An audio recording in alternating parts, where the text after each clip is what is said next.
Damn, what's that smell? Hey Grizzler, have you washed your fur lately? Oh wait, I know where that smell is coming from. It's Stinkor. P.U. Stinkor wonders why you're always fighting. Aren't you happy to be an evil warrior?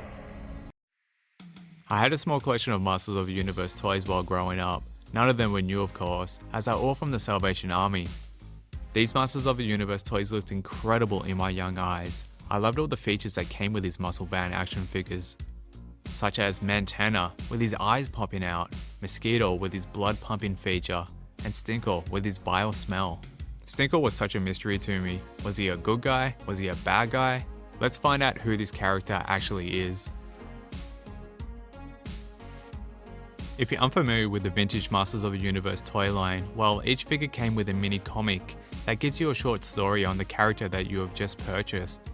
The mini comic that came with Stinkor is titled The Stench of Evil. This comic story is okay, it's nothing special, it just shows Skeletor wanting to cause some mischief, so he summons Stinkor. In the comic, we get to see how bad Stinkor must smell when all the animals flee the once peaceful forest, even the ants, and we get to see Skeletor use a spell to boost Stinkor's stench. Gross. But Stinkor and Skeletor are both stopped by Mossman. Mossman picks up Stinkor and throws him into a rose bush. Stinkor can't stand the smell of roses and flees to his own forest. And that's all we got for Stinkor story-wise. Until...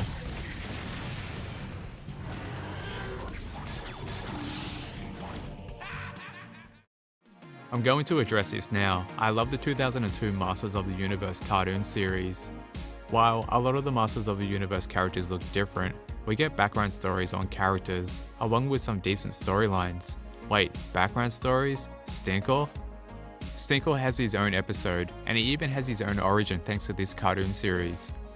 Before he was known as Stinkor, Stinkor's name was previously Otiva'S, and he has a bad streak.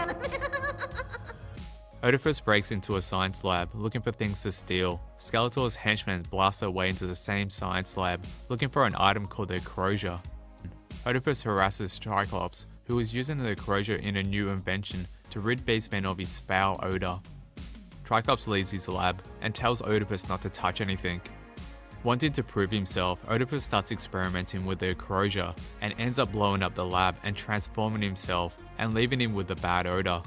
Otiva'S asks Skeletor if he can join the group, but Skeletor casts him out of Snake Mountain due to his foul stench.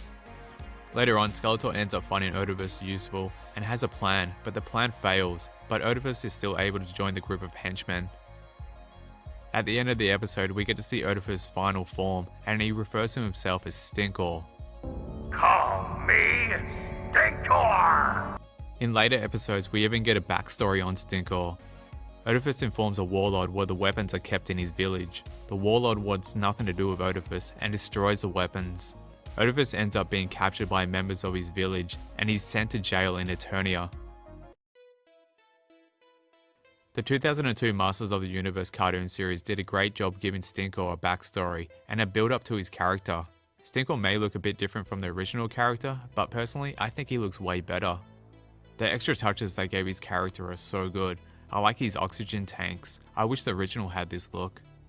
I like how in the cartoon series they made Stinkor look like a cross between a Mogwai and an Ewok when he was known as Ovius. I think that was an awesome touch.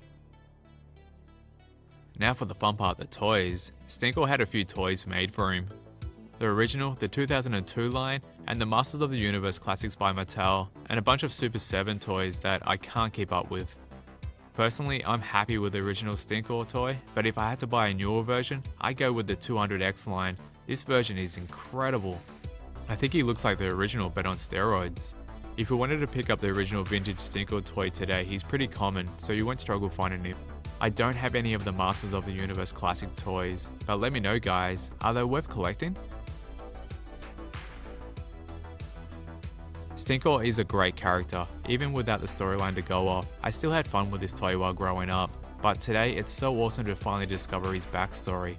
I like that he got a second life thanks to the 2002 Masters of the Universe cartoon series.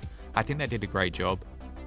If you haven't checked out the 2002 Masters of the Universe cartoon series, do yourself a favour, you might enjoy what you see. It took me a while to get around to it, but I'm glad I did. Now I look at Stinkor not only as a great looking toy, but a toy with a great background story.